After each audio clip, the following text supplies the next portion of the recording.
In this video, we're going to introduce the JavaScript concept of debounce and utilize it within our React code. This search executes on every keystroke unnecessarily, but we want to limit it to when the user is done keying in text. No library needed, just me, React, JavaScript, and 6 minutes. Next. So really quickly, I just want to show you the problem we're trying to solve here. And as you can see, we have a database of users that we have presented here, and we're filtering with this text box right here. So when we type in a letter that matches their name, that user would show up in this list.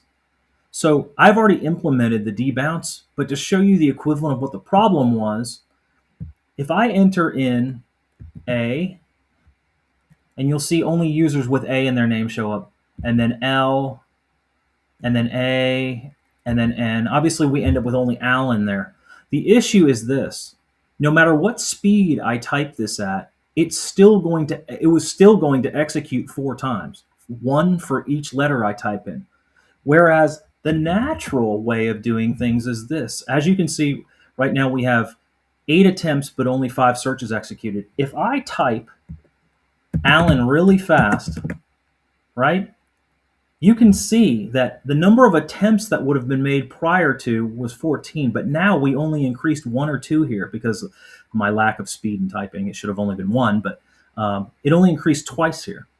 And so that's what debounce solves. It keeps us from executing the same search over and over again before the user is actually done typing. So now let's take a look at the actual JavaScript concept that we've been talking about, which is debounce. This debounce function will actually help out our performance in our UI and our application. Now, as you can see, it takes in 2 very important parameters. The first of which is going to be, in this case, the actual function that gets our data for us. So in other words, it gets our users for us here.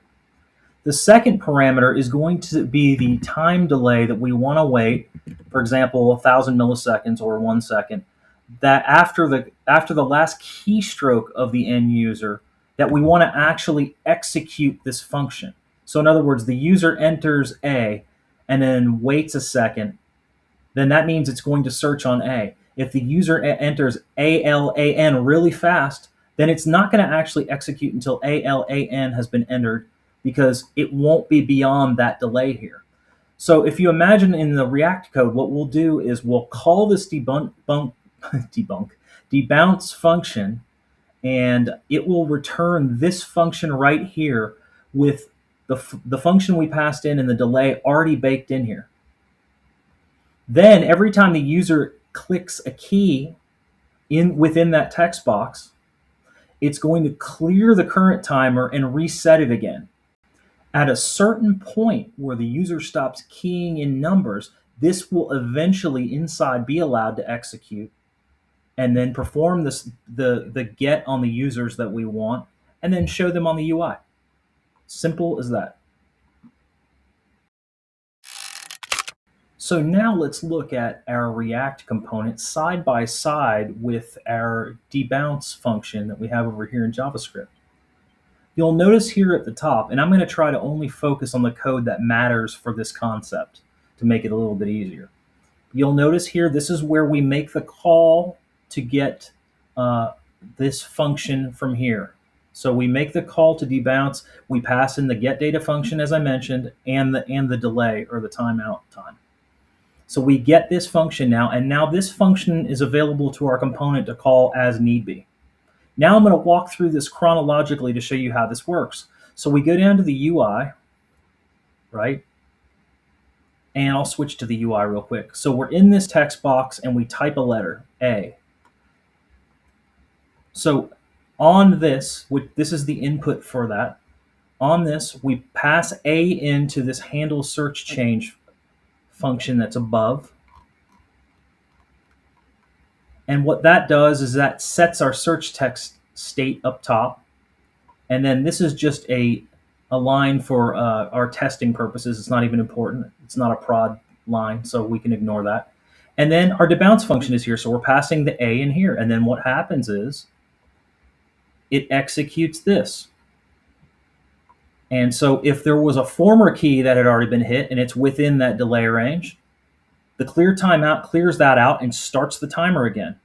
If that's the last key they hit until after that delay is over, then this will eventually execute and get us the users that match the search criteria that we've passed in. And that's it. So thank you for watching, and I'm here to be of your service. So if you have any feedback, whether it's positive or negative, please let me know below in the comments, or just email me directly if you feel more comfortable doing that. My email is located in the description below. I intend on doing an entire library of these quick kind of interviews that are used as kind of reference points, as a reminder. Most of you have probably heard these concepts, but as a reminder of how these work and what the major components of them is. Yes, in case you're wondering, I am a fan of Seinfeld. That's where these two names came from. Arrested Development, which was Scott Baio's character here, and Alan Parsons pops into my head occasionally because of Austin Powers referring to Alan Parsons Project, the band from the 70s and 80s. So yeah, just in case you were wondering.